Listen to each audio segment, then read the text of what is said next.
Daniel, thank you for the call. Right now, to welcome to the microphone the federal member for Higgins and member of the Liberal Party, Kelly O'Dwyer. Kelly, good afternoon. Great to be here. And her colleague from the Australian Parliament, however, he's a member of the Labor Party, Richard Marles, member for Corio. Richard, good afternoon to you. Good afternoon, how are you? Now, I'm very well. Now, we're going to have these debates every 2 weeks in the lead up to the federal election. If you'd like to ask Kelly or Richard a question, 96900 693 outside Melbourne, 13 13 32. Kelly, though, first to you. Thank you for coming in today. Great to be with you and your audience here in Melbourne. We're getting a lot of calls on the car industry, and Jack Nasser is on the front of the Australian today. I'm just holding it up there, saying that it's finished within a few years' time. What would you and your party say to that? Well, look, I think it's been incredibly confusing, the Gillard government's policy, according to so many on the car industry. They've made more than $1.4 billion worth of promises, so many of which have been scrapped. I was just listening to you just before when we were talking about cash for clunkers. That was an idea that was a thought bubble put forward by the government, and then that was unceremoniously dumped. I think that, we've seen the real problems in the industry since this government has been in government. We have lost more than one job every 19 minutes in the manufacturing industry, and that's a real problem. Now, as I understand, though, the policy of an Abbott-led government will be to halve federal assistance to the car industry from roughly $1 billion to $500 million. So, presumably, wouldn't that accelerate the process? No. What we've said is we've committed $1 billion.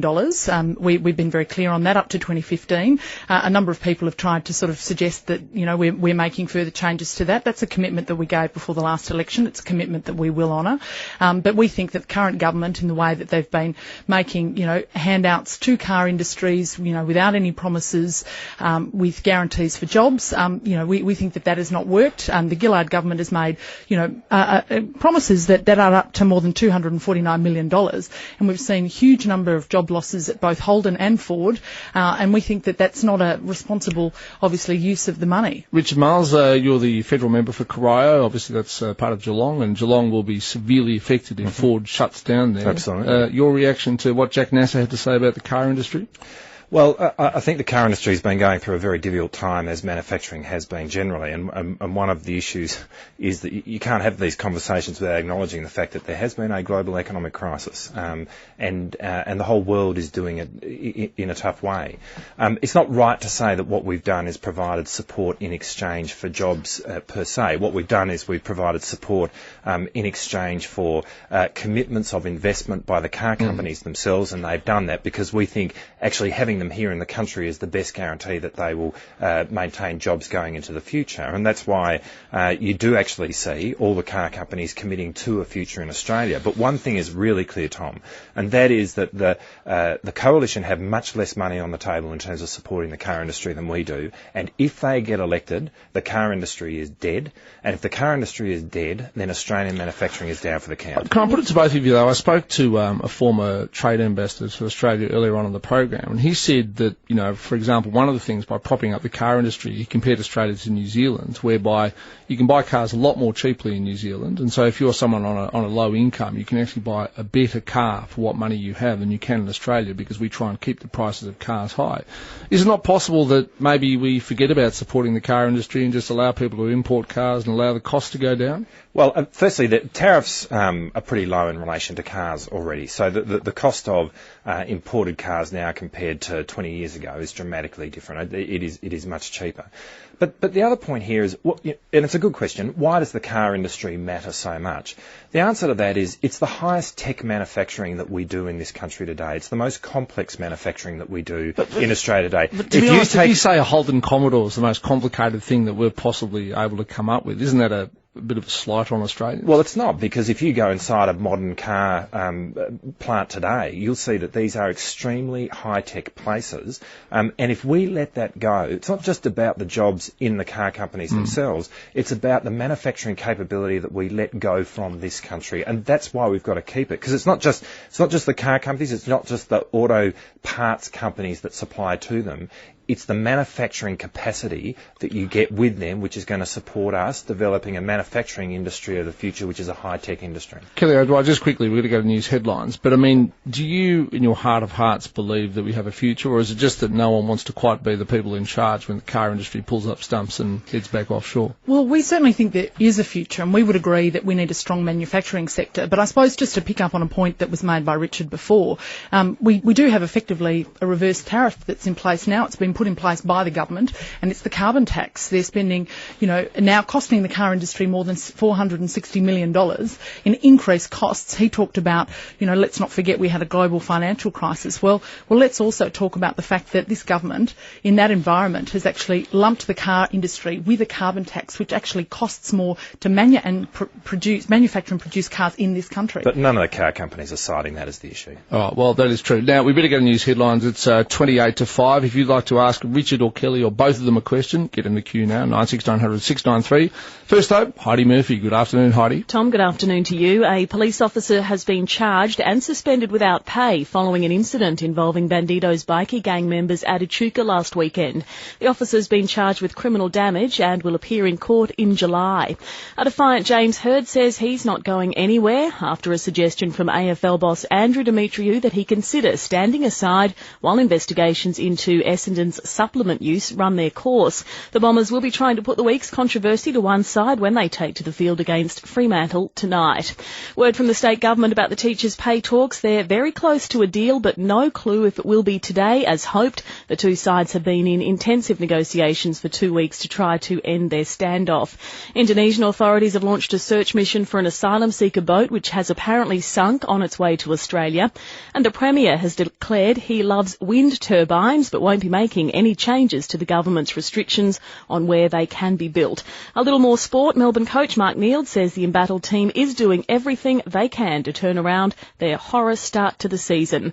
Cloudy tomorrow, a top of 24. More in 3AW News at 5. It is hard to imagine Dennis Napthine loving a wind turbine, but who knows? He thinks they look majestic.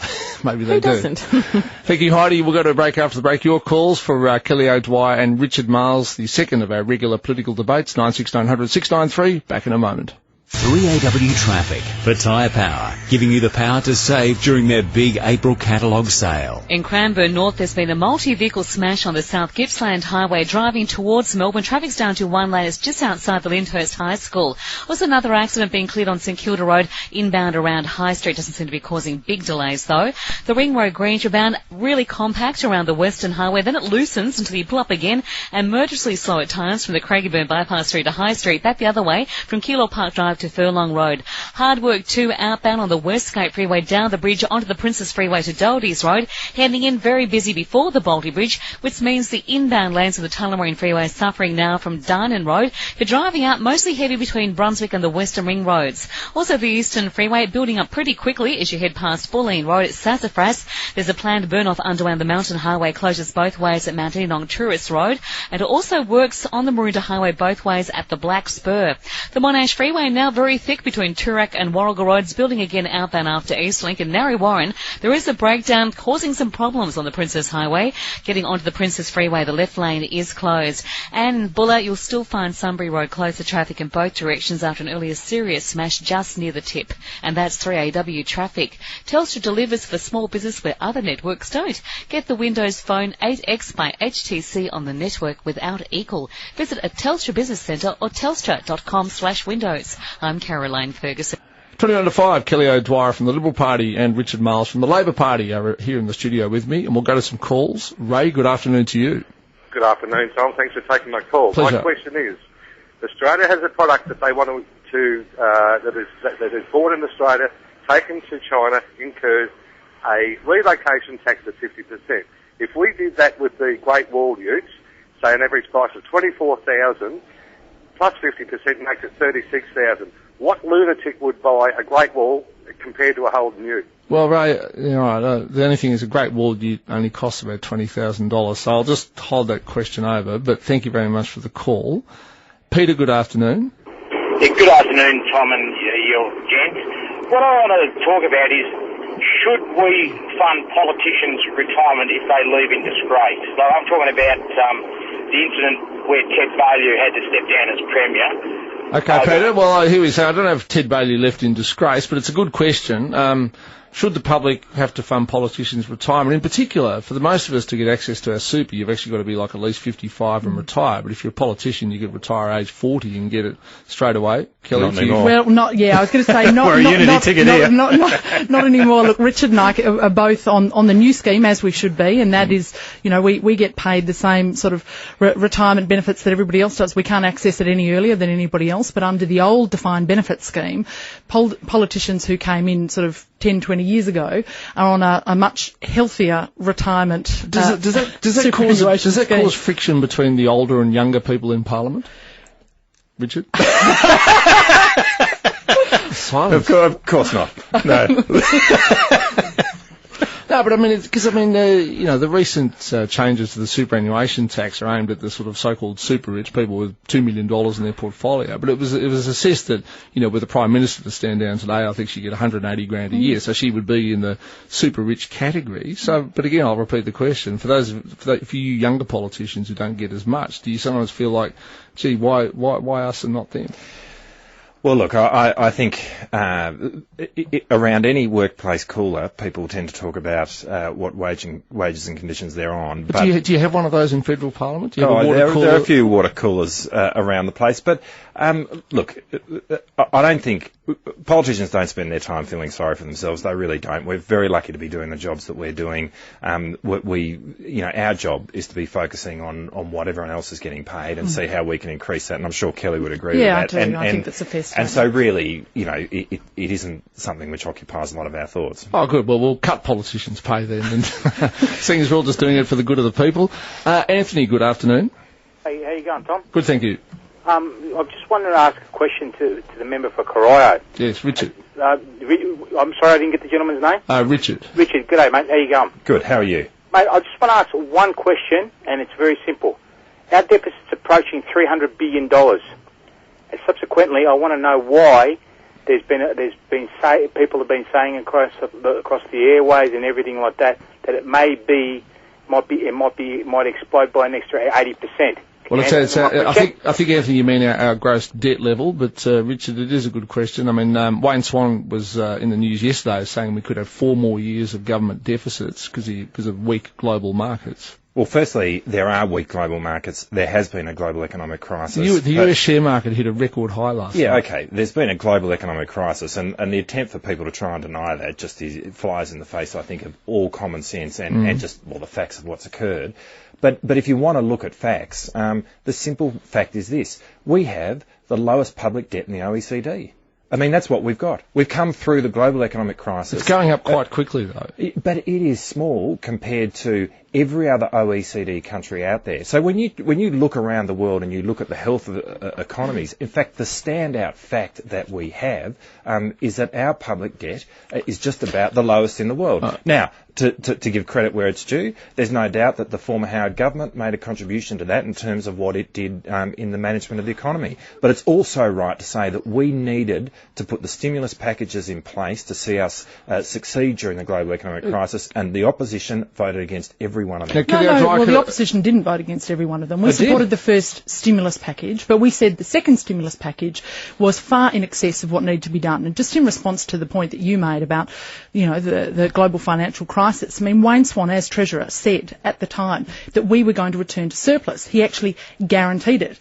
The government guaranteed it, in fact, on more than 500 occasions, and yet it junked that promise late last year, and junked it not because, the government's not receiving more in revenues. It actually is. It's receiving $70 billion more every year in revenue from the last year of the coalition government, but it is spending more than $100 billion Kelly, more. could I just ask you, let's say you're lucky enough to become part of a new government after September 14. I don't know what Joe Hockey plans to do, but is cutting debt going to be a priority, getting back to budget surpluses rather than deficits? Because, it won't be easy to do in the current climate. It's going to be incredibly difficult to do, and yes, it is going to be a priority, and I'll tell you why it's going to be a priority and why it is that debt should concern every Australian. We're spending more than $8 billion a year in interest payments alone, and we're making borrowings in order to actually fund the spending programs of the government. We need to cut back on the debt. But does that mean spending programs obviously will have to be cut? Well, we're going to need to make some serious decisions about spending programs. I mean, the government continues, even in this current climate,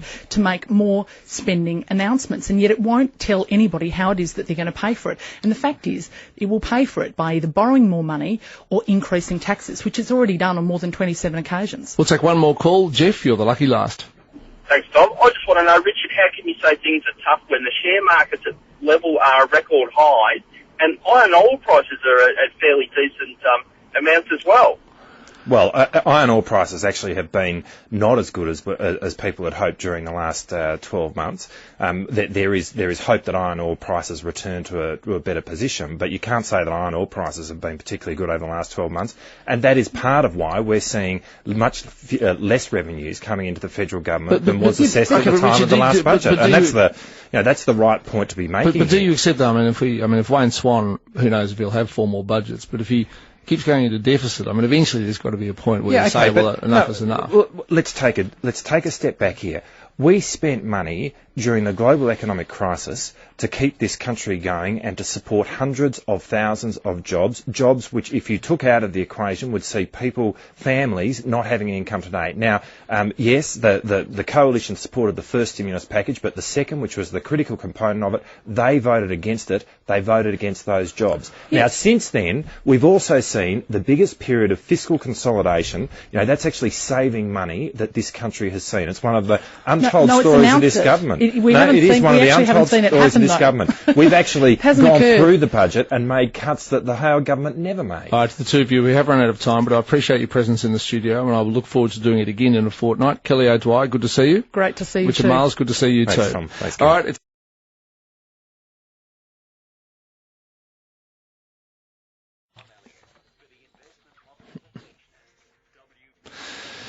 10 to 5, we'll have a chat with Richard Arnold in a moment, though. But in breaking news, the Collingwood Football Club, that's right, the Magpies have just put out a media release. Many of you would have heard that at least one Collingwood supporter was reported by fellow supporters for racially abusing a Carlton player. I think it was Chris Yarran at the big clash at the G last Sunday. Collingwood has said they've undertaken a big investigation. Unfortunately, while the club has established that inappropriate behaviour occurred, it has been